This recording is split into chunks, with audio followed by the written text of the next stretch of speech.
In this video, I'm going to show you an advanced way to solve the 4x4.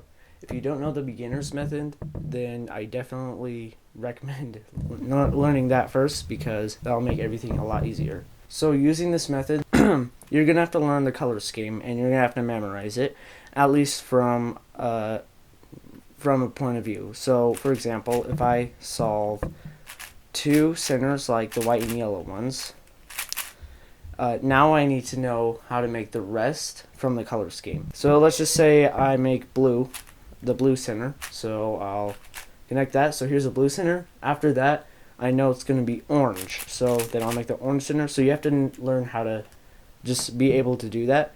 Now for starting centers, you only have to do, you don't have to learn the color scheme for every single center. We can just do white and yellow, and then you can learn the color scheme from there, and you'll know more what I mean by this later on. So the first step in this method is solving the white center and the yellow center. It doesn't matter which first. If you do it at the same time, which is hard, but it's possible sometimes, that's even better. But first you're going to start with the easier center. So like yellow, these two can match up, so I'll connect those. And then that makes a bar up here, and now I can put these together like this. But before I push that down, this is going to be my white layer, and so I want to make sure I'm getting the most out of that.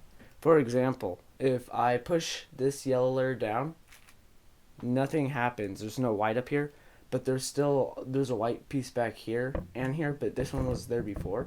If I push that there first before I push this in, now I at least have something to work with up there. Now I can connect these two like that, and then my last two middle center pieces, and then there we go.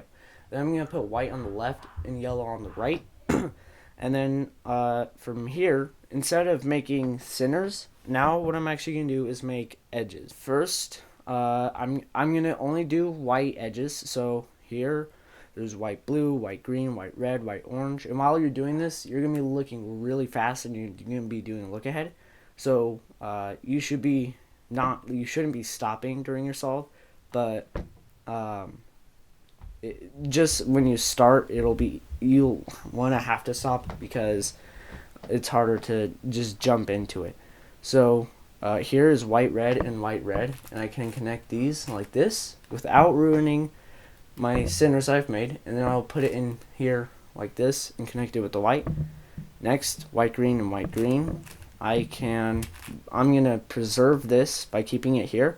I'm gonna connect them like this, and instead of just sticking it in there randomly, I have to know where they go. So the green does go before red. It goes below red, so if green was on bottom, red would be in front, so this is good.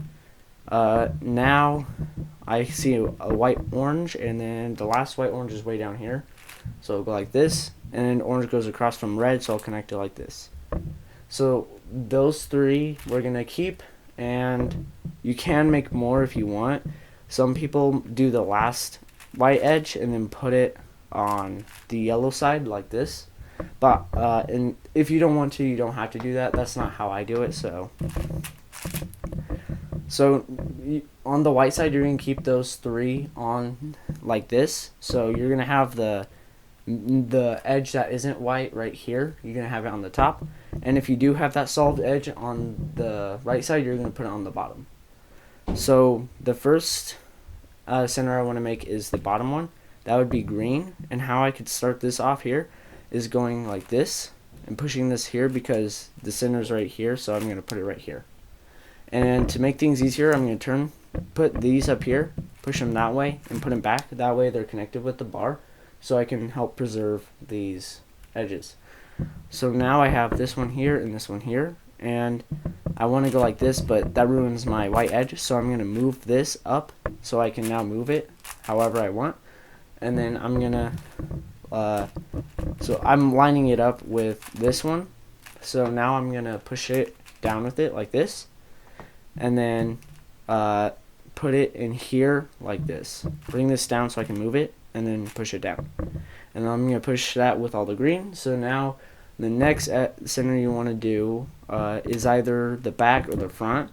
I do the front, but it's probably better to go with the back. So here with orange, I'm going to make a make a bar. I don't want this shape. When you have a shape like this, do that way it is four connected like that. Next, these two can match up like this, and then put it back since we want to save the other centers, of course. And then we're going to put this right here like this, like that. And now I have these two. First, I guess I'll just do red. It doesn't really matter what you do because either way it's going to solve both of them at the same time.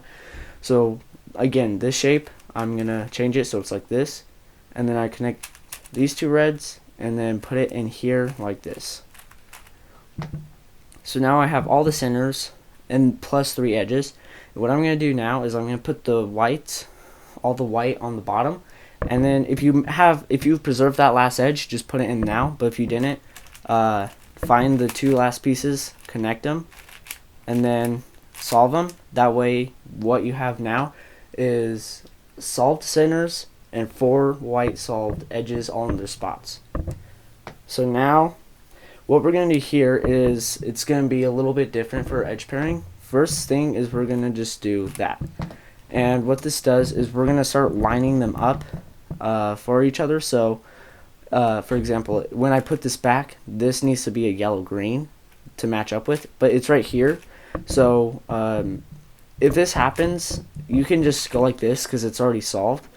And now we'll move on to the next one already. So right here, red and blue needs to be right here because when I put it back, it's going to be red and blue. So that piece is right here. And if we just put it in there, it's not in there right, so we have to make sure we put it in there right. So like this. And then next is green and red. That is right here. Put it in there like this. Now is yellow and red, and that is right here. Like that. And then if we go again, that'll mess up this piece that we've already been working on, so we don't want to do that. So once you did 3, now you're going to undo that move, and you'll have at least 3 edges solved. You might have a 4th if you're lucky. So now you'll have 2 or 3 edges, and what you do there is it's pretty simple. You just bring them down like this, and do anything you can. Like with this scenario, what I can do here is make them so they're across from each other, then push one edge this way, flip it, and then flip it back like that. If I move that last edge back, and then there's 1 here and then 2 unsolved pairs up here, now I'm just going to solve 1. So like yellow and green, I can solve with this one, which I would go like this, put them together, and then put them up here. But I'm going to put them in a way that helps me. So instead of putting them in like this and having to have this scenario, instead what I can do is put it in here like this, and when I put that back, now I have them solved. So now from here, sometimes some people, what they like to do is make their F2L pairs first. So after you make this move, and then you start solving them. So I'll just go through it one more time just in case you don't understand. This goes here, and then this is red blue. We need a red blue here, which is right here. Yellow orange needs to go here like that. When you do that move, what people like to do is solve their first F2L pairs in the back. So this is the front, but if we turn it around, it'll be in the back. And then here, this one we can solve, except they're across from each other. We want them near each other, like on the same side.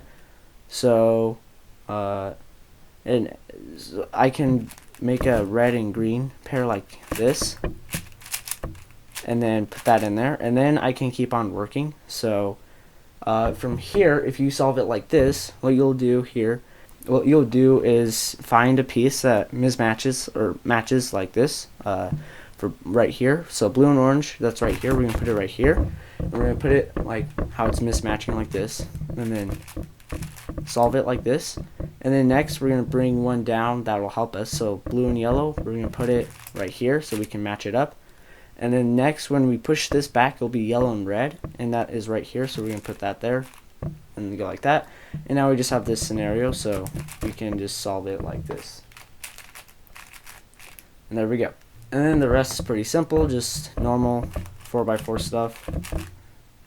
And if you don't know the parity algorithms, I do have that in my 4x4 beginner tutorial. I'll put that in the link in the description. But here I have Parody. And then just continue on solving until you solve the cube. There you go.